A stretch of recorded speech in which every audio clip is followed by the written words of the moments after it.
All right, well, we're back on the Win or Lose podcast. It's been a long time between drinks, and we're back now for number 13, and it's a lucky 13 this time. We've got Neil Hawker, a man who's just got back from completing the Dakar Rally as a privateer. So I reckon this one's going to be pretty interesting. Neil, how you doing? I'm good, thank you. It's good to be on your podcast. It's wicked. Thank you for inviting me. Yeah, thanks for coming on. I'm sure you've got a few stories to tell and share with us from your experience at the Dakar. Yeah, it's been a wild ride. It's been the accumulation of 5 years. It's not just a 2-week race for the Dakar. It's the main journey is getting there, especially for an amateur like myself. Just getting to the start line is the big win, and with everything that went on in the last year when I got there, it's and I broke my arm. It's made all this year a lot sweeter to get to the end. So yeah, it's been a massive 5-year journey. Yeah, what an accomplishment. It's probably a pretty good one to tick off the bucket list. Yeah, it's I'd say it's renowned to be the toughest race in motorsport, and it's definitely it's not just the race; it's the whole journey. So yeah, it's a relief to be back, and it's now a massive anticlimax. Yeah, back in the UK in the rain after 2 weeks racing through the desert. Yeah, and yeah, from Saudi to here, I'm in a wet Wales, and it's absolutely miserable, but it's good to be home. But Yeah. at the same time, I'd like another 12 days of racing in the desert, in the dunes of Saudi Arabia. Yeah. So tell me, how did you come to end up doing the Dakar, and what inspired you to do it? So I've done motorcycling pretty much all my life. From my dad used to ride trials, and from an early age was riding motorcycles. And I just remember as a small boy just watching like from grandstand and seeing the coverage of Dakar, and seeing the guys battle against themselves, against the terrain, and keeping their bikes going. Just like, I used to remember just watching it thinking, wow, that's amazing. And the cars, the trucks, the buggies, the quads. And yeah, it's always been in the back of my mind, and I never really thought it'd be something I could achieve. I joined the army at 16, did a lot of mountain biking and trials and enduro. And I think when I got out of the army, when I was 30, I was just looking for my next adventure, and that's when sort of the Dakar spark was rolling. So that's when it all started, really. Yeah, and then how do you go from having a spark to do the Dakar to actually ending up on the start line? I'm not sure. I haven't got a clue. I don't even know where it started. I mean, I got out of the military, and I was working with Simon Pavey at Off-Road Skills, the BMW off-road school in the UK and here in Wales. And he's done 10 Dakars. So to work with someone like that and to hear stories, and I've done a lot of motorcycling and met some amazing people who've done Dakar, and all you hear is these crazy stories, wild stories, from how they got there to during sleeping in the dunes, to borrowing tires because they couldn't afford any new tires, to there's so many stories that revolve around Dakar. It's just like, yeah, shit, I want to do that. And yeah, that's the seed was planted way back, and I went for it. I had a 5-year plan. Well, 4-year plan, but it's turned to 5 because I broke my arm last year. Yeah. So originally you started last year, and you got 5 stages in and broke your arm. That must have been pretty tough after building up 4 years to get to there, to go home like that. Yeah, it was. I was devastated. The crash, it was quite a high-speed crash, and hitting my head pretty hard. I broke the arm, shoulder, and some ribs, and yeah, hit the head. And I'm sure your viewers know that sometimes the head injury is a lot worse, because does strange things to your head. I Yeah. thought I was okay. I got up on the bike and I rode. It was like 150k into the day, and I rode another 350 odd k to the end of the stage, thinking I was okay, because adrenaline is a wicked drug. And as soon as the adrenaline wore off, my body went into shutdown, and they flew me.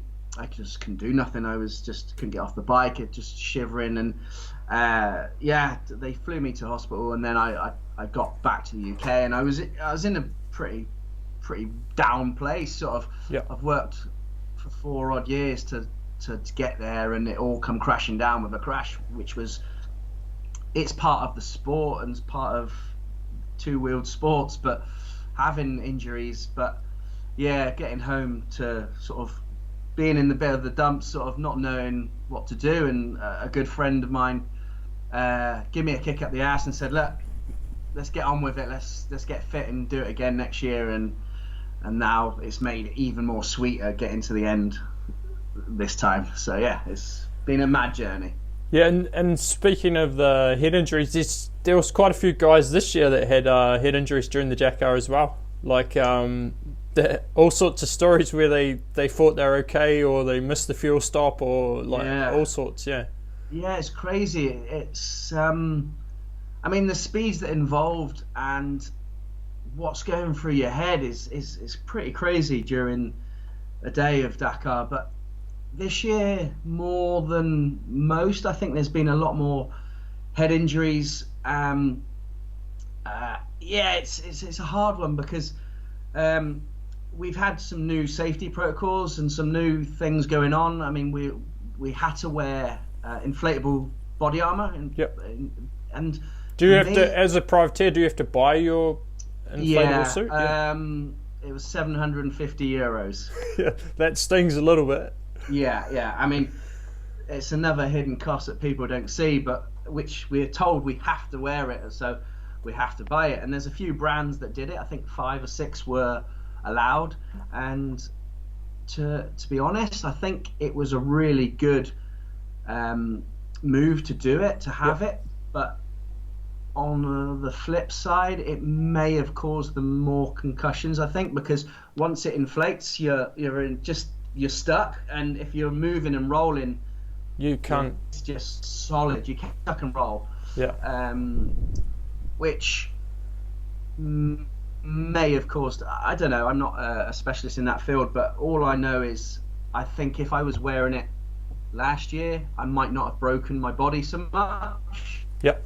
But I definitely would have worse head injury. So yeah, it's one of those things. It's like the old neck brace thing. I might have saved your neck, but you've broken collarbones and whatever. But yeah, it's a hard question, because there's been some serious ones, and sadly one of the riders passed away. So it's always a massive danger, because Dakar is dangerous, and it's part of the adventure of why.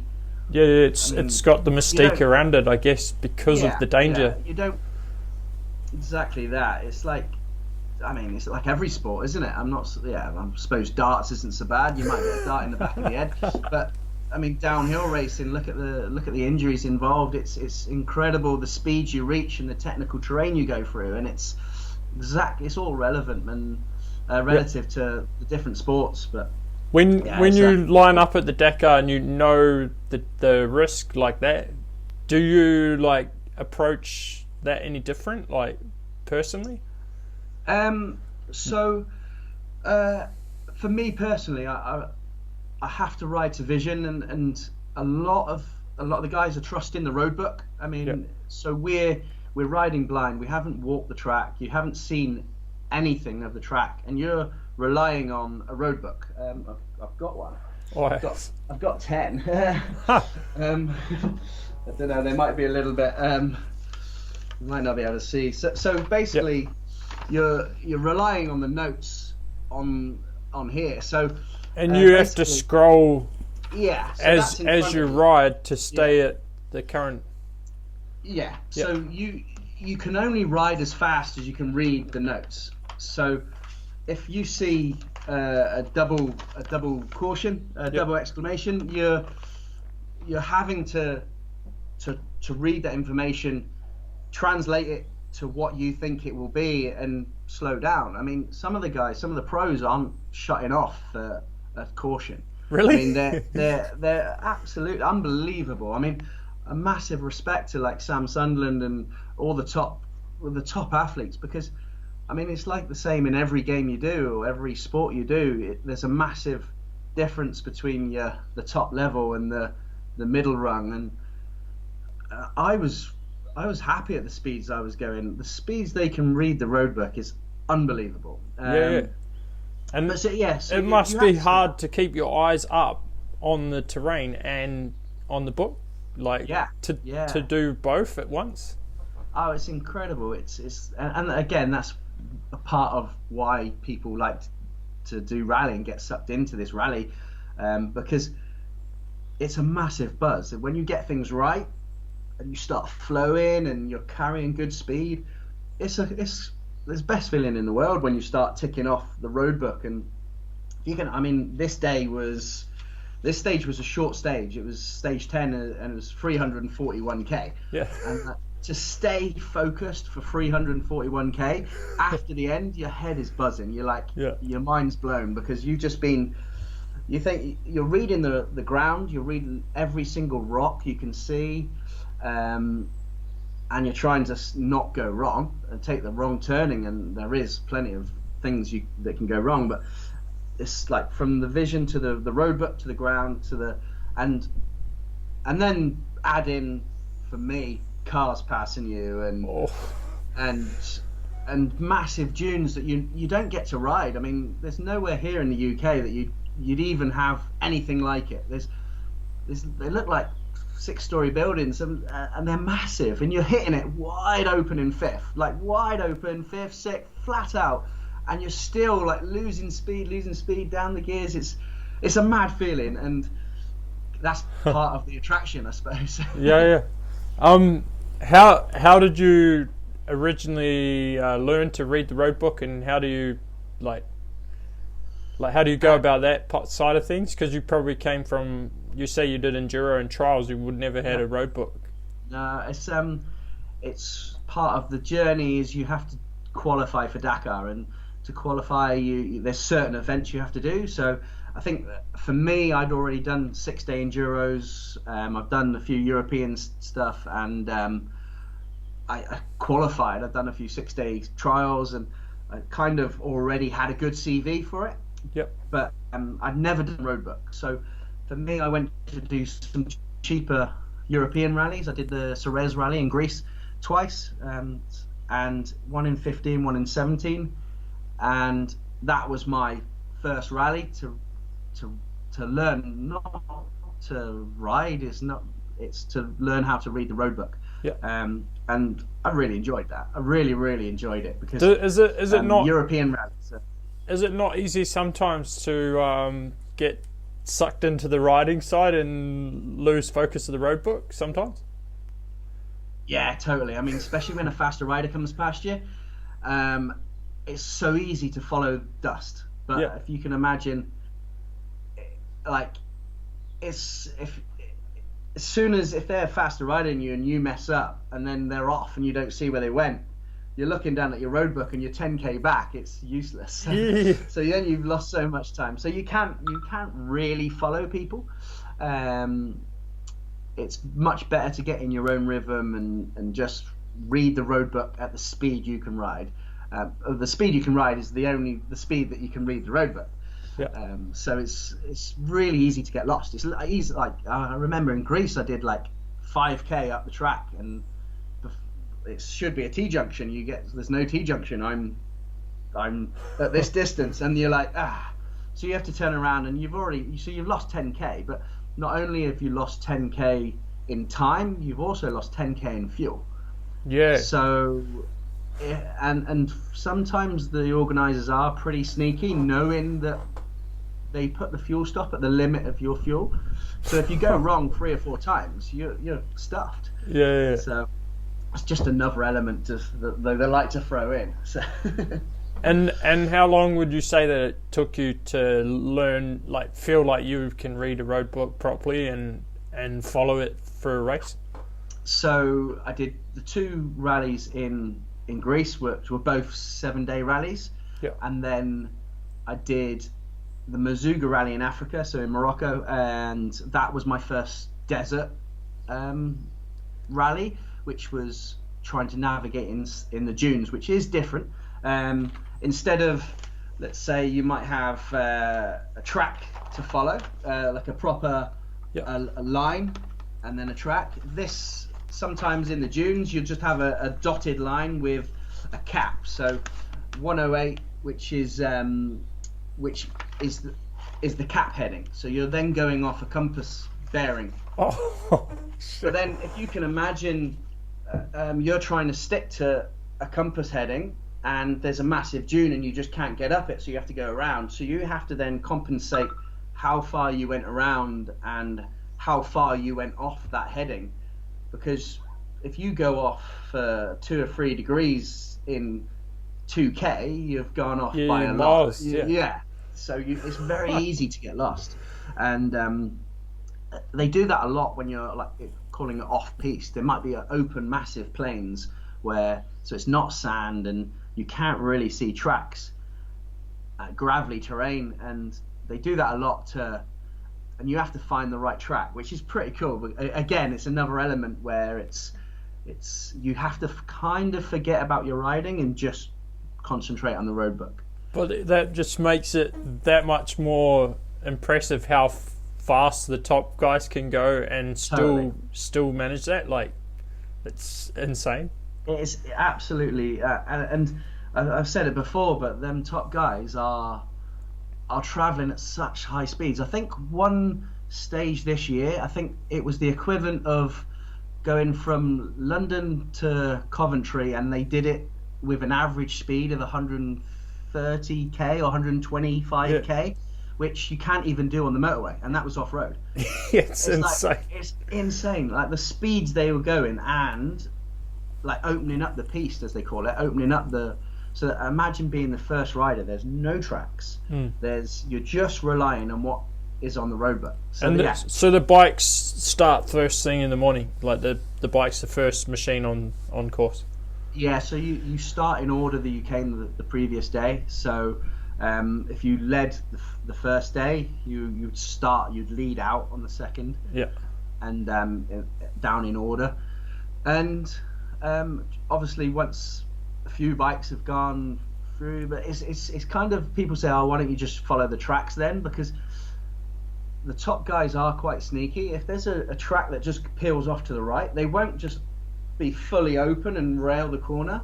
They'll shut off and coast around the corner, so they don't even leave any marks. Oh, what? Yeah, so it's all mind games. It's all like you're basically trying to make the biggest advantage from the person behind you, and you start off the top 20 start off 3 minutes apart. Yeah. And then it goes 1 minute apart, 30 seconds, and then like back at the top, like from 50th, let's say, they start 2 every 30 seconds, and then cards. Yeah. And then start like staggered quite a lot, so because of dust.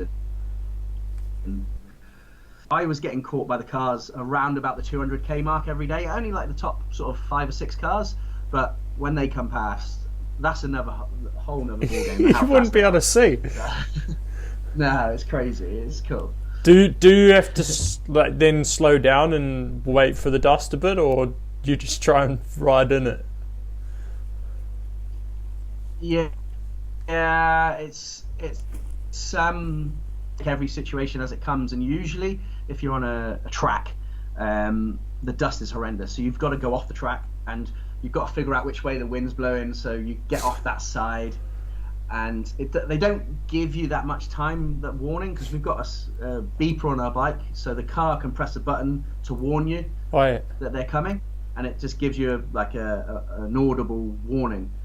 So you then like look behind just in case they're like really close, and then get off the track. And there was a few sort of motorway width tracks which were pure as just dust. And I remember I couldn't get off because the banks are this high, and I was going about like 120, 130k sort of flat. I was fast, and it feels fast, Yeah. And the car just and just stones rocks, and you just got to like, you then the moment they're side by side, you've got to read the road up to 100 meters because you're just looking for that rock to hit, or so you just keep on it, but you're just winding it down and keeping to the left or right and letting the dust settle. It's crazy, but that's when a lot of big accidents happen but then if you just shut off and stop, you don't know if there's a car behind you, and there's sometimes 2 or 3 cars, so it's so dangerous. You can't just stop, and sometimes I pull right off the track, but that's probably one of the most scary things.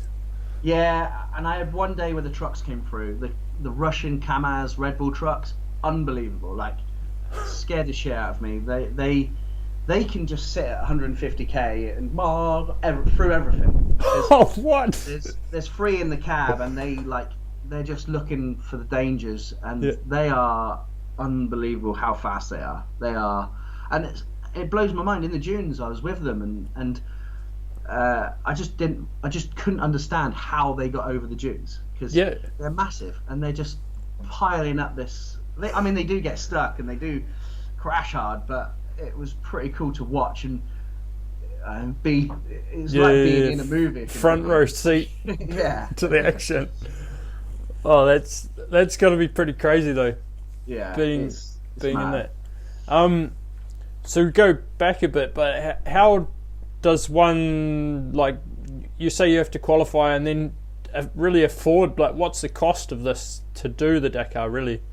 That's a question we get asked a lot, and do you know what? There's a lot of videos on YouTube that say, oh, it costs this much, that much, but I'm going to do one on my channel and do it for the whole cost it's cost me to Dakar, like 5 years of preparation. But the actual race is unachievable for most, and it's unachievable for me. I mean, I don't make more than 25k a year, and it's the entry fee alone is 15,700 euros.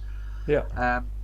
And it's crazy to think about them prices, and without the support and help of a load of people, like lots of companies in the industry and lots of small individuals in small companies, without them and without the help of a lot of people like me wouldn't get there. It just wouldn't happen. But it's achievable. You've just got to.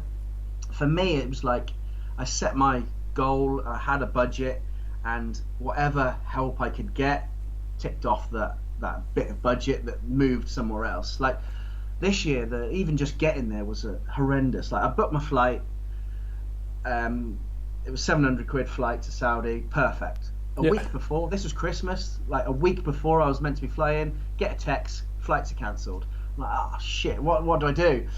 Luckily enough, ProDrive had a massive team going out there, and they had 2 race-winning cars going out, and they had a massive load of staff. So they chartered their own flight, but imagine how much it costs to charter a flight. So the budget then has to go somewhere else, and you pick from something else. You might get help from tyres, like Michelin helped me with tyres, which was absolutely amazing, because if you had to pay for tyres and mousses alone, it's 4.5 grand, and for them to help me, so that then goes to somewhere else. It's crazy. It was like, it's a full-time job. It's a full-time, like, the year before, it's just, the journey is probably the hardest bit for an amateur. So. Yeah.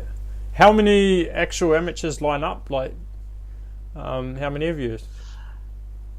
I'd say like the top 30, most of them are like semi-professional, like really good riders. Like you've got like David Knight came in the top 30, and he's 5 times world champion, and you've got a wealth of talent and people in the industry who are either at the end of their career, say less in motocross or enduro, and then going into rally, who are still amazing riders. And then there's, I mean, myself, I came 37th this year, which I was blown away with. But I just nodded on. But I think then there's a big handful of people like myself who are sort of not like British Championship expert rider, and like in their own country, you know what I mean, who are a good standard, but not at the top echelon, and then you've got a big handful of just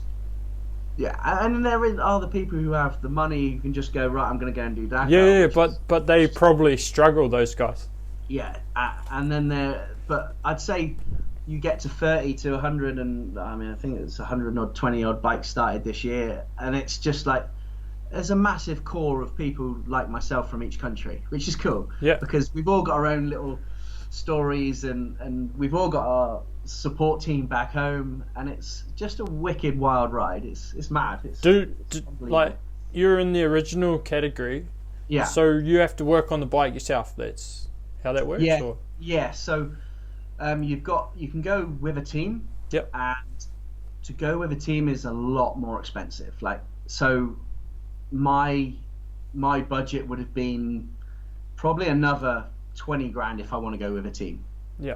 So for me, the original is where the originals class, the Malmoto class, what it used to be called, is where my romance for Dakar started, because I saw them guys working on their own bike and doing all this stuff themselves, and I was like, oh, yeah, I want to do that. I want to, and so that's why I again, another reason, not just the money because it's cheaper, but it was definitely a reason why I wanted to do the originals class. And there's about 40 of us in there, and it's like you can help each other, so a competitor can help another competitor, and you get little friendships. So you look tired, I'll come and help you change your air filter, or I'll take your wheels over to the Michelin, or whatever. You can help each other, but it's a cool little setup. And for me, it was like I've made some wicked relationships, and it's a kind of part of that story again. And another side to it, I think people are more willing to help you, support you to do Dakar as an amateur if you go down that route, because you haven't got you get off your bike and give it to the team, and the mechanic sorts the bike out, and you sleep in a camper or sleep in a truck. You're like, which is cool. I guess it's the true essence of Dakar bike. Yeah. It's like you did it yourself. You fixed your own bike, and you do it. It's all on you. Yeah, and the true privateer style thing as well. Yeah, and for me again, it's like if I mess up and I don't complete Dakar, it's my fault. It's nobody else's. Like I cannot blame anyone. Do you know, like if your chain comes off and you're like, or chain snaps on a run, and you're like, bloody hell, did the mechanic put a new link in? Or, do you know what? Yeah. You've always got that in the back of your head, or if you miss something, you've kind of got someone. Well, you enjoy having someone to blame sometimes, because you're like pass the blame a bit, nice, but when it's all on you, it must be a good feeling, even more when you finish as well. Yeah, and I mean, I said that like it was just me. I mean, I couldn't have got there without a massive load of support. Yeah, of course. It's like you're there, and once you're on the bike and the routine of Dakar for that 12 days takes over, it is just you. It's just you've got to do everything. That alone was like a wicked little journey. So yeah. When you come in from each stage, because they're pretty long stages. I don't know, what was the longest one this year? I think the day was just under 900k. Yeah, 900k. I mean, that was the whole day. It's like, imagine starting down in Cornwall and riding on the motorway all the way to Surrey, and then from Surrey going all the way up to Edinburgh off road or something like that. It's like, it was kind of like that. It almost doesn't seem feasible, but my ass hurts still. So you come in from a day like that, you must come in like reasonably late, or like and pretty tired. It's early starts. It's like 4:30 up most days, and you're back in about 5-6ish, and then you're straight on the bike. They are long days. But once you get to the special may be 400k, 511 I think was the longest, which might have got cut short to 470. But 470k off road is still like, and to be focused for that long, it's like, yeah, that's a long day. And then to get in and work on your own bike, I think for me, I just had a routine. I just cracked on with, I didn't come off my routine. I stuck to a plan. So I'd come in every single day. I'd eat something. So the organisers give you like a packed lunch. Yep. I'd eat that whilst I set my tent up and set my sleeping bag up and everything, so I can just crawl in there later. And then I go and work on my bike. I start from the ground up. I change the wheels, the tyres, check the spokes and all that good stuff. Do the oil filter, air filter, anything I broke that day or anything that's niggling in the back of your head. And then take the road book out and just give you like your bike a little once over again, like a nut and bolt check. Yeah. And then shower, eat, ring my girlfriend, sleep. Yeah. And I was like, that's done. And that was every day. And if you falter off that, you kind of get yourself stuck by sitting there and on your phone for 10 minutes just answering a question, or it chews up a lot of time. Yeah, just checking your social media, which is really nice, seeing a massive amount of support back home, and which is great, and it does spur you on. But I think it's just being strict and having a routine, which was cool. And like, say, what would be like the latest you'd finish up? Like, if you've had a rough day out on the stage, some of the guys would come in pretty late, no? Yeah, some of them would sleep in the dunes. So some of them got forced. What? So there was a guy, an older guy. He's in his 50s, and he's from Botswana. And he was amazing. He was like, I just want to finish. And like I think there was a point after the stage. So there was the stage finished, and if you didn't get to the end of the stage by 7 o'clock, you had to stay there. And it was in the dunes. It was just in the middle, like when you finish somewhere, and he had to then do the course in the morning to get to his start time. So as long as you reach your start time on the next day, you're still in the rally. Oh, so he has to do it, but the start time's early, isn't it? Yeah. So he had to then like have 2 or 3 hours sleep and then go on the road all the way to the start and then start. And then so you're already on the back foot. And I think there was one late night for me where I got quite friendly with a guy, and he came in at like 10. I was just finishing off my shower, and I'd got showered. I was ready to go in the bed, and then you see him come in, and you're like, "Come on, Neil, don't be a dick. Just go and help him." And like just by going, and I just went and changed his air filter, or said, "Are you okay? And do you want a hand?" And just to help him. But that then was a night, like I didn't get to bed till 11 o'clock, and it was like, the next morning you're up at 4 and you're thinking, you're knackered. But then you don't know if it's yourself the next day where he can help you. So yeah, for sure. At the top sort of guys in the original class, because there's a 10 grand prize money. Oh yeah. So they're going for it. They're going for it. So they're not their mindset. And I was sick, and I would have liked to have been. I think I could have been 5th, 4th if I didn't start so slow. What does the prize money go back to? It just goes back into your. Oh no, I mean what position? In the amount, I think the winner of the bike category, I think, is 100 grand. Yeah. And it goes down to like 5th maybe or 3rd, but then the originals it was like down to 3rd. Oh, yeah. But it's a mass like that to be in that top 3 of the originals is huge. It's like it's a massive feather to your cap, if you know what I mean. Yeah. It's a long tradition, and it's a cool class to be in. Yeah, well, it's the true experience, I guess. Yeah. But those top guys probably maybe have a fair bit more sponsorship as well, or in the originals. Yeah, they're very good riders. They're like top 30 riders, and a lot of them. The guy who won it is super fast. He's and even though you're not allowed support, he still had a videographer there. He had his girlfriend there. He had a van there, and it's like, yeah. You know, little things But if you're going there to be competitive, You have you to. have to be. Yeah, Yeah. definitely. Yeah. What was the hardest day for you throughout the race? Do you know what?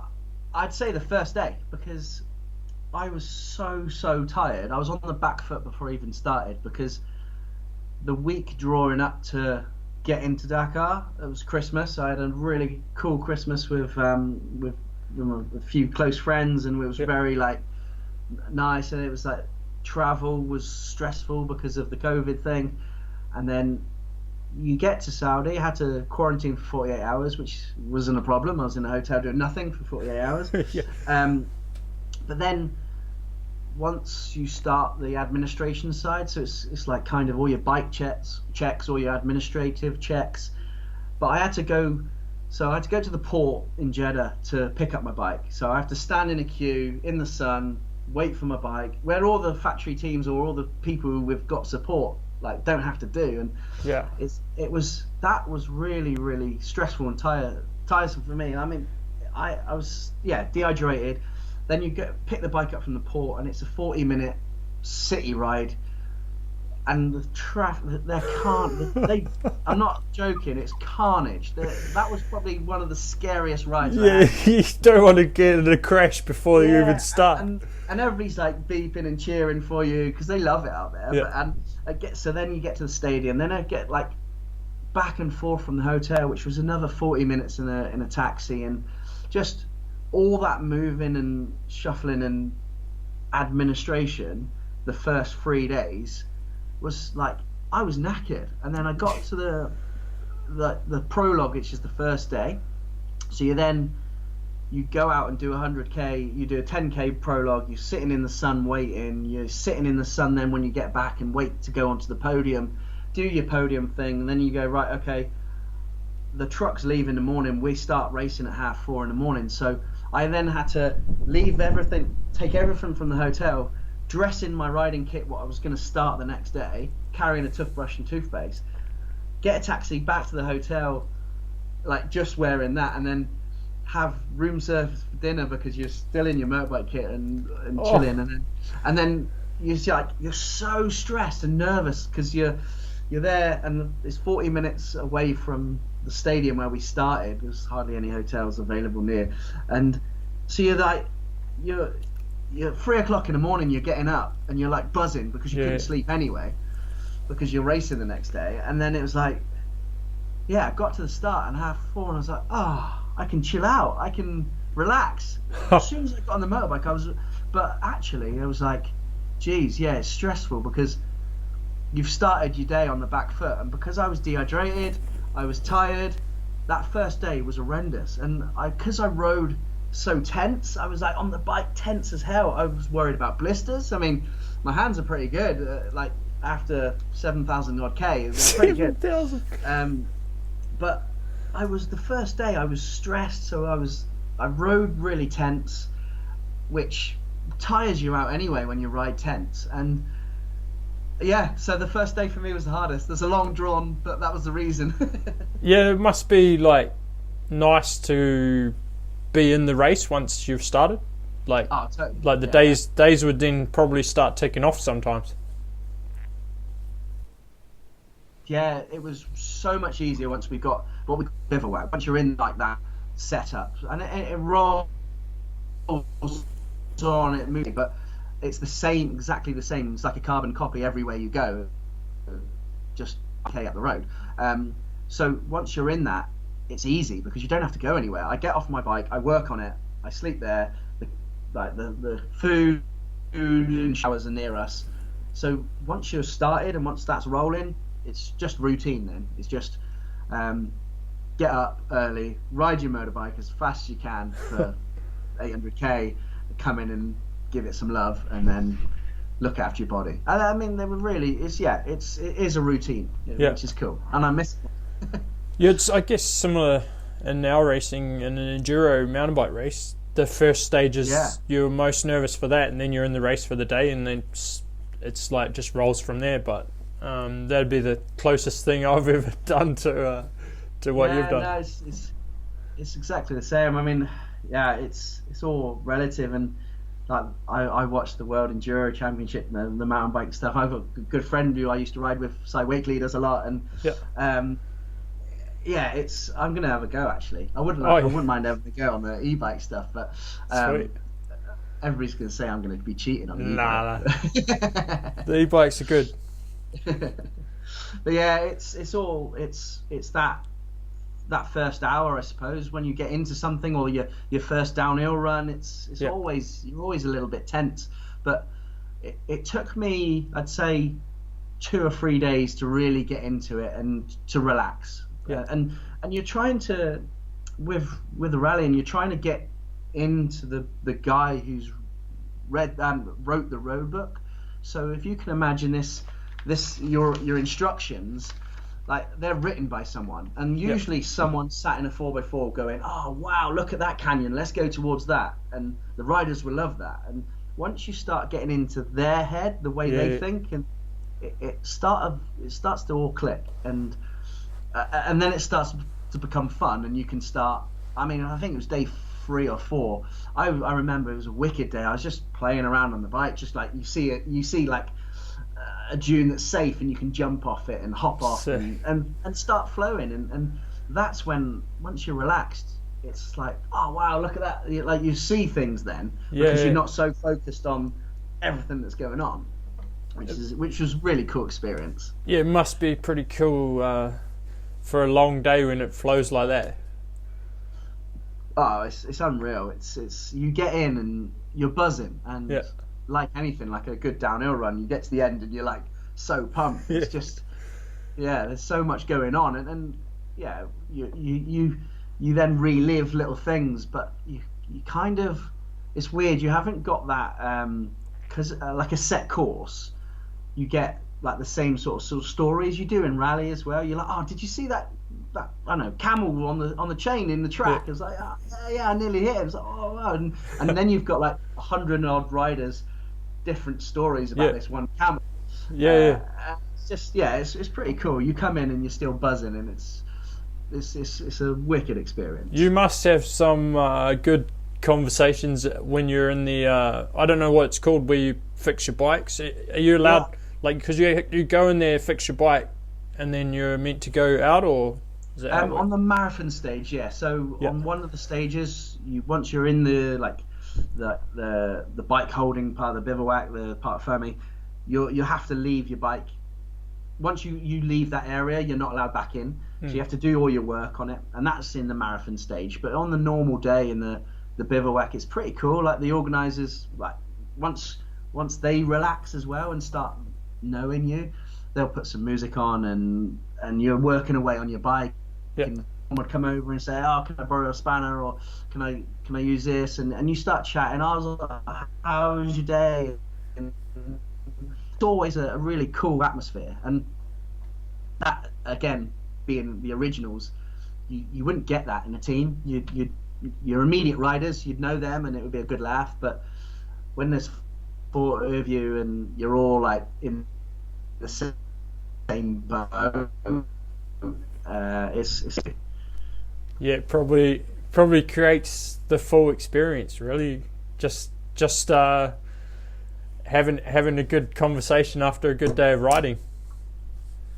Exactly, and that's the social side of things. I mean, you haven't got much time, but you do start like making cool relationships. But it's not like an enduro, or like you go on a mountain bike ride, and after you like sit in the pub and talk about it. It's that I miss that, but like I said, it would have been nice to have like someone I'm close to already at a similar pace that you can go and do it together. That would be that then you can help each other, and you've got that story where you can go, bloody hell, remember when we did that? And it's like, it's like all these stories in my head. I'm like, I sometimes like verbal diarrhea. I'm just like, I don't know where to start. It's cool. Was there days when you come in buzzing so much that it's hard to sleep? Like, you've got to wind down, and that was kind of like that call to my girlfriend each night, because I had a group that I had a WhatsApp group, so I could just send one message: "Hey, I'm in, I'm safe. Here's a video of today, or here's a few photos." Yeah, it's great. But that last conversation where you could just go, oh, I'm okay, I'm good, I'm feeling good, like, and then that was kind of my wind down, where I'd get off the phone and turn it off, because else you're like, oh, just check Facebook, and like you're sat there and you and you talk to someone and you're buzzing. So again, that routine thing came in for me, where I just went, right, no, that's me shutting off, going to sleep. It's probably a hard one, and that sleep is so important if you've got to be up at 4 o'clock in the morning. That's again why it's really hard not to push on when you're riding, because if you think every hour you're off the throttle, every bit you're a little bit slower where you could have been a little bit faster, and every hour you're out on the bike is every hour less sleep, and that is when it starts getting dangerous and starts to becoming a real endurance sort of shit. I'm knackered, going, like, you're always tired, you wake up tired, but if you can get in an hour earlier and then get done an hour earlier and go and have physio before you get in the shower or after the shower, it's like, it's a massive tick, because you're straight away not on the back foot, you're going into it a little bit fresher. And the organisers had the medical staff, amazing. The medical guys are really good. I mean, the second day I had a massive splinter. I say it was like this big. I was like riding and it went into my arm, and it was a big old splinter, big enough for, like, she had to scalpel it out and stuff. So but yeah, the medical staff are really good. But they had about 10 physios there. So each night you could just go into the makeshift hospital and get physio. So that was another like little bit, that if you could get in a little bit earlier and finish your bike earlier, you can then look after your body, because God, the abuse it took is like, it's pretty crazy. And you have to sleep in a tent. So if you're in the, is that like the original Sing, or is that like just the originals? So they're the only guys in the tent. Well, I mean, there was a lot of people in tents, because some of the teams aren't as big as others. I mean, some of the teams had campers, some of the teams had a truck that had bunk beds in, and some of them had like roof tents. So, but the majority of people are camping. I mean, spent a bit of money on a little blow up mattress, and you get given a tent and a sleeping bag, and it becomes home, and it's actually pretty simple. It's just, once you're that tired anyway, you will sleep, so it's not such a bad thing. It's just the noise, because they must be revving the engines a bit. So much going on. You like hear at 3 o'clock in the morning when then like the cars are going up and down testing, and the mechanics have got an engine out, and there's like so much going on. If you look around the bivouac, there's like engines getting changed, gearbox getting changed, and like the noise, there's helicopters taking off, there's generators going all night, so you've just got to like earplugs in, and sleep. That's pretty probably the most important part is sleeping well, and to be able to get through the rally comfortably. Just getting that recovery is important, and you can't really prepare for that, I suppose, like train for it. How do you train for them conditions without doing it? And that's why I think people going into Dakar for the first time, it's a massive challenge, is the other, it's not just the riding, it's all the other stuff. Do you reckon the doing 5 days of the previous year's edition helped you quite a bit to be more ready? I think it helped with the way I was riding in my head. I mean, I wouldn't have changed it an awful lot, my riding wise, but the experience of having that 5 days of already knowing a routine, and it's kind of went back into my army days. It's like being on a sleep deprivation exercise without all the army bullshit in the middle. It's like you go and you're doing the fun stuff in the day, and in the evening it's just like the army. It's like, right, eat, sleep, look after yourself, and don't take too many things out your bag. So Yeah. you look around and there's people with shit everywhere, and it's like you've got your stuff laid out for the morning, your snacks ready for the morning, your camelbacks filled up ready for the morning. You're good to go, and then you can relax. So I think that routine thing just comes in every time, and I think the army helped for me, and definitely that 5 days before was a good experience to gain a lot. And it was always a struggle for people coming into Dakar, and it doesn't matter what level you are. Like David Knight this year, I mean, he's easily like got all the world championships he's done and all this, but everybody had this expectation of he's gonna kick ass, he's gonna come in the top 10, he can win stages at the speed he rides. Now, I mean, I've spoke to David a lot before, during, and after, and it's like just people don't understand how much and what's going on in your head, and it's not a lot about the riding, but it's a massive. Don't get me wrong, it's huge about the riding. You have to be a good rider, but there's so much other things to take in,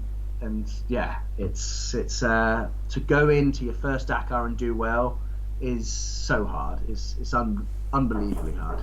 So that makes it pretty impressive when, like, I know you see Daniel Sanders, he was 4th. Yes, yeah. And that alone, I was blown away by that. I mean, he's a crazy, like, he's a good guy. He's like a typical Aussie, like true blue Aussie. Yeah, I mean, all the Aussie was there. I had some great fun with some of them, and there was a wicked picture going around with one of the Aussie media people, like with Sanders with a big lip where he got bitten by a bee. I'm so sorry. People in like bandages and the Houlihan, and I mean, look at Toby Price. He's a legend.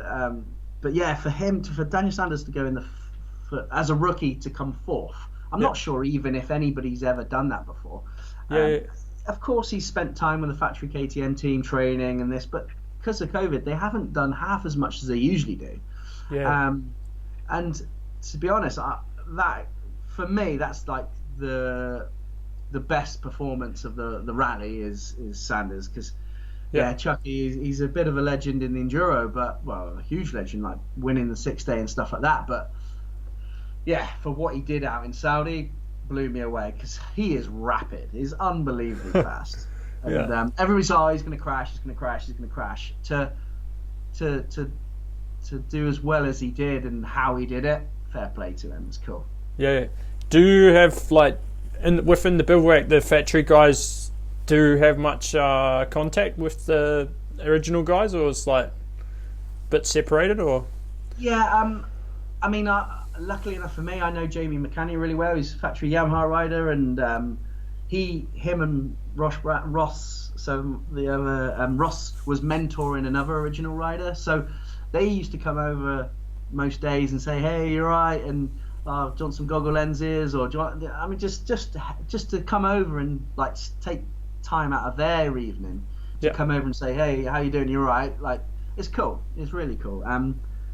So that was cool. And during the rest day, Ricky Brebeck come over and we did an interview together on Eurosport, which was cool to meet him. And they've always got so much like love for the original team, because like they know what we're going through.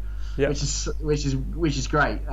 So yeah, we see a bit of him. You see him floating around the bivouac. I think they do keep themselves to themselves like a little bit. The KTM team mainly, because they've got a massive setup. They get fed in their camper. They've got a camper driver. They've got physios.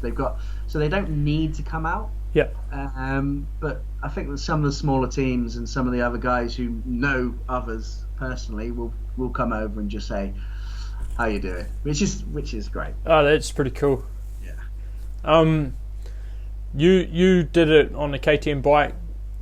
If you were to do it like that would be the way you'd always do it on a KTM. Like that's the bike of choice. I think they are built for it. With only 85 made a year, they are probably. Well, they're built just for Dakar. They're built for rallying. So you can buy pretty much as close as you can to Toby Price's factory KTM. You can buy that bike, and it's £28,000. Yeah. Which, and you've got a limited edition bike, but they are built. I mean, they'd be rubbish in the Welsh Forestry. They'd be rubbish anywhere else other than doing rallies. They're great in Portugal. They're great in Spain, Morocco, probably the wide open in Oz. But to be honest, they're pretty specialist. It's like driving a Ferrari through the centre of London. They're useless. Yeah, like, but there's a few of them. yeah. I mean, the clutch is rubbish. Yeah. Like they're built for being wide open, and they are a hell of a machine. They are specialists. They carry 30 litres of fuel. They carry more cooling, more oil. So they're all, the thought process is keeping the engine cool and for long distances, because you're doing 1,000k, just under 1,000k a day. So they are built for that, and I didn't have too many problems. I mean, like I said, I did the maintenance every day, but I snapped a swinging arm pivot bolt, which was stressful. But I weirdly, I'd seen a few snap throughout the week, so I carried one. Sweet. And I was like, I had one, so I was kicking it in with my boot along the way, and I got to a point where I was like, I'll work on it here, and we worked on it, I worked on it and managed to change it. So swinging arm pivot bolt, which is about that long, and was rattling around in the back, which was probably a stupid place to carry it now, thinking back. But I was like so worried. It was I could have cable tied it on my bike somewhere. But yeah, it's other than that, the bike was solid, absolutely amazing. We had a few problems with fuel, so during the rest day I took all my tanks off, emptied them out, changed all the inline fuel filters, and the inline fuel filter was pretty bad, so I was carrying them anyway. A few people had injectors go. Andrew Short had a fuel issue. I mean, there was a load of water in his fuel, and I mean, I don't want to be like skeptic and say why his only bike was bad, because he might have been first at the fuel, and that's the water might have all gone into his fuel. But I definitely had a little bit of water in my rear tank, but none in my front two tanks. And with the KTM, you've got two fuel pumps. You can change. I'm not sure about the Yamaha, but I mean, Yamaha had a terrible rally. The worst. All of their factory bikes. I think one Yamaha finished, and he was in like a satellite team, and I saw him have loads of problems. Like every stop, I seen him like doing something on his bike, and it wouldn't start, and he was kicking it and bumping it, and I was like, and I was gutted for Jamie. There's Jamie McCanny from the Isle of Man. Like, he is easily one of the fastest riders there with speed and technical ability from the World Enduro Championships, coming in over to rally, and it's his second Dakar after finishing last year as a rookie. And I was gutted for him. I saw him on the side of the track. I pulled over, and I was like, he was just shaking his head, nearly in tears. I was like, I'm sorry, mate, can I help? Couldn't even tow him anywhere. And he was like, I think an internal part broke up and went around the engine. So he was and I was gutted for him. So do you know the stats on how many people started and how many finished? I'd say about 100. It was around 120 odd, 100, maybe 130 started. I think 80, maybe 80 finished. Yeah, it's a big. And as the attrition rate is huge, it's always is. And you look at all them I'd say the top 10, or everybody who's won the Dakar, all of them have had life-changing injuries, like Toby with his femur back, Sam again, all Waltner. They've all had huge life-changing injuries and are still there. Like Van Beveren hasn't finished in the last 4 years. Like, it was leading. in South America one of the last days and had a massive crash, and then didn't finish to the mechanical, and then last year a crash, and this year mechanical. It's like, how do them top guys cope with that? Like, if you've gone into the World Championship every year and crashed your brains out, or had mechanicals every round, it's like, mentally, how do you do that? It's pretty crazy. Yeah, and it's kind of like, for them, they do have other races, but that's the only one that really counts, you know, like. Yeah, and especially this year with last year being cancelled, like they had one rally. Yeah. So this year, going into it with a little bit of testing and one rally, it's like, it's all or nothing. And them guys, yeah, all or nothing is a massive crash or an engine failure. Yeah. Or win. It's like, yeah. And I guess Sam played it cool, but it's wicked to see. Yeah, but he made a navigation error on the last day, I think. So he could have been in for the win as well. Yeah, and it just takes. I know exactly where he did it because I missed that waypoint. It was like you're coming down into a load of rocks, and there was a helicopter on these rocks, and like the line looked like it went straight, but it actually straight and right. But actually, you had to brake at the bottom and turn right to get a waypoint, and he went straight on. Yeah. So imagine if he goes straight on, as you come down and you see a mark, and the roadbook looks like it goes straight on. You're going straight. Loads of people follow, and it only takes that one person to go down there a bit slower and go, actually, it looks like it goes in that canyon, and go in there, and he saved 10 minutes. Yeah. And like that's your rally. Yeah. For them, it's a bit crazy. How many moments would you have had, like, where you're like, whoa? Every day, at least 5 or 6. Honestly. 5 or 6 every day. It's to the point where you're like woo, like I've got goosebumps now thinking about them. It's like I've wrecked 2 front wheels. Like it looks like soft sand, and there's this just massive rock in there, and it just like to the point where like it's a moment. You know, a proper moment. Time stops almost. Yeah. One where I was like, Jesus, Neil, like, what are you doing? but it's so many little things like that. You're like, flashes before your eyes. for you, if you rode slower, would you have more mistakes? Like, cause I don't know. For myself, if I ride fast, I'm more focused. Yeah, totally. It's a fine line, but you have to ride at a pace that you're comfortable with, and like you say, focus. Because when I have a moment, I'm like, usually it's like, Neil, focus. Like, look up, look what you're doing. Like, because that one glance down when it looks, usually it's because you look at the road book, because you look at the terrain and go, okay, this is nice and flat, and you look down, there's a rock. And it's like, where did that come from?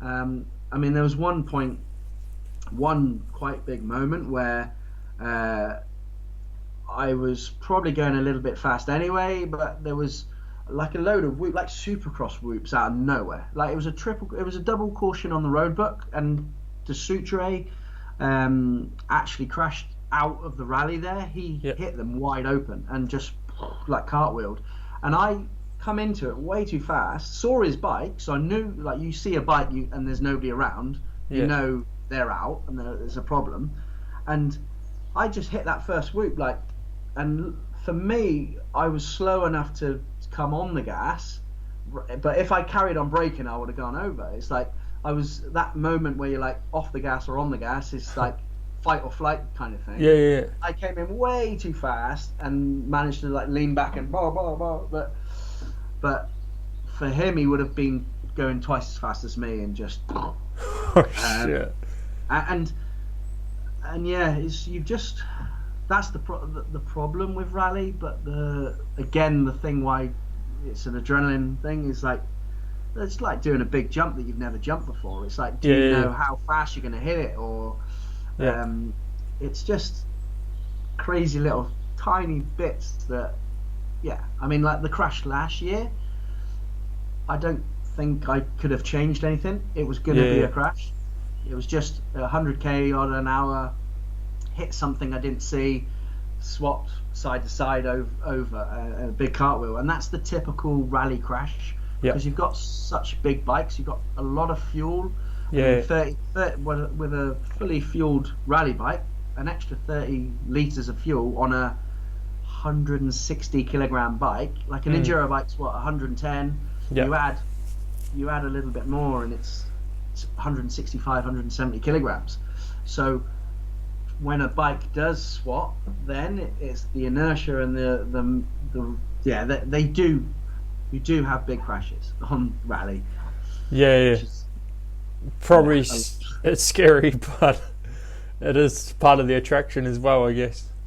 Yeah, I was lucky this year. I think I know I had 4 crashes because my airbag went off 4 times, and one was definitely not a crash, but I'd say it's still a crash. I came around a corner which was soft sand, and for some reason it just went hard packed sand straight away, like in one corner. So I came in like it was soft, and I was on it a little bit. I was really enjoying that day, like a nice sandy track, and came in and it just went soft. It just lost the front wheel, and I was like, I'm off.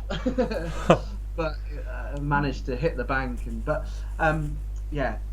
for me 4 crashes is a lot because I don't crash that much. In 12 years of racing, I can count on my hands how many times I've had a big crash that's put me out of the race, and that's once. And but like from years of knowing my own ability and knowing my own limits, I don't really go outside my comfort zone a lot, and I'd say that definitely puts me back. And there's something I want to work on. I want to go to Ramp World in Cardiff on my jump bike, and I want to actually start getting out of my comfort zone. My mountain and my trials bike and my motorbike, because not hurting myself, I'd pull myself back. And now like after Dakar, I'm like, I want to go and do something exciting because I want to get that feeling.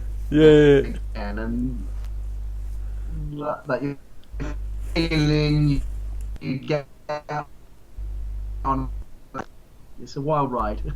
Yeah, I bet. Within the bivouac, like what sort of food they've got? Whatever food you want, or is it pretty good? This year was a little bit different with COVID, but you're looked after. I mean, breakfast is well, you've got a big choice of usually your scrambled eggs and some sort of meat and beans, and then you've got your porridges. So you do have some really good nutritional stuff. You've got your fruit. Lunch, you miss lunch when you're on the bike. So on the bike so a lot of the time I carry some army rations. Yep. So a little pack of rations where I'd put in my jacket, and once I've done maybe 200k on the road, you've got a bit of time before you start the specials. So I just scoff something quickly there, have an energy bar on me, sort of like isotonic gels. So when you're in a speed zone, you can rip it off the bike and have it quickly, so you don't have to stop to eat. And then you get neutralization during the stage where you can, you basically, during that neutralization zone, you've got to fuel. You're not allowed to touch your bike. You've got to fuel the bike, and you've got to redo your camelback and air vest if you've used it. So 15 minutes goes real quick. So, given this packed lunch, which is your normal sort of, I don't know, just snacky sort of food, and then during the evening it's very French. You get your brie, you get your nice cheeses, no red wine, but used to get beers and red wines with your meal. I mean,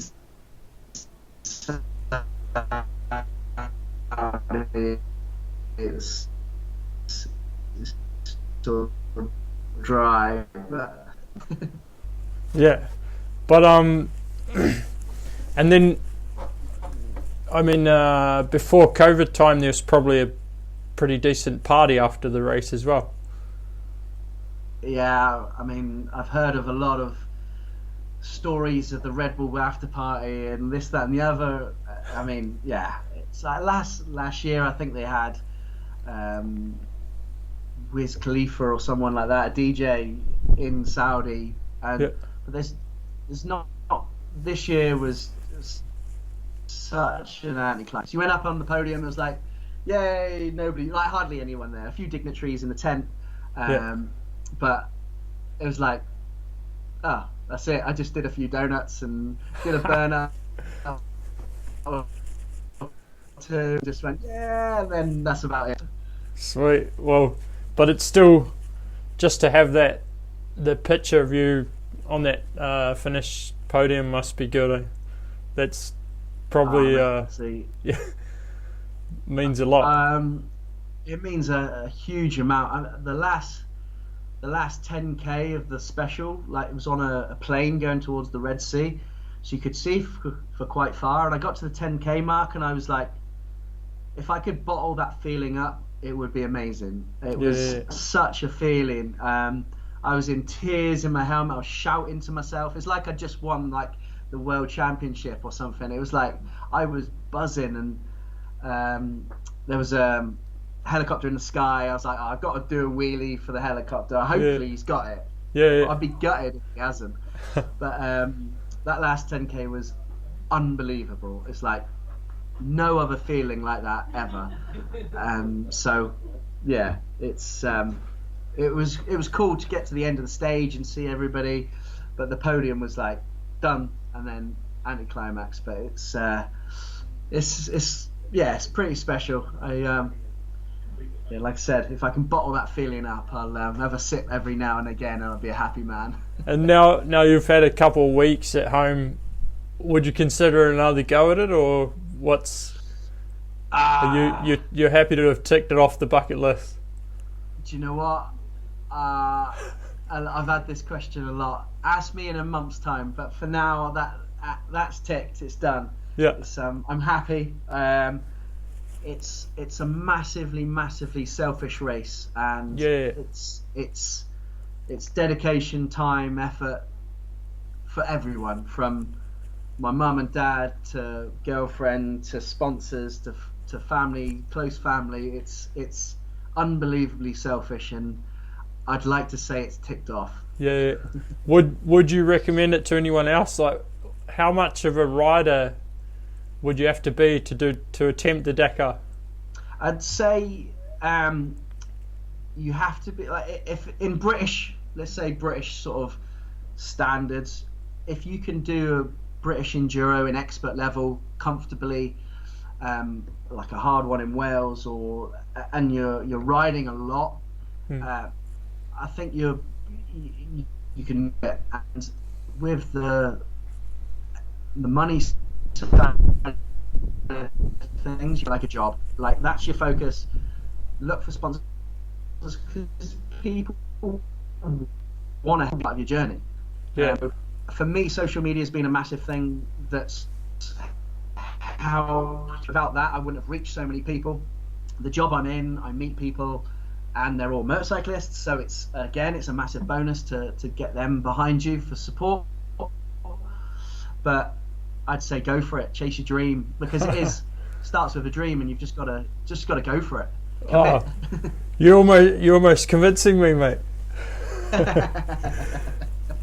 But I think I have to do a bit more work on my motorbike riding before that. Come and join us in Wales for an enduro ride. We'll see how you are. I'm not that good yet, mate.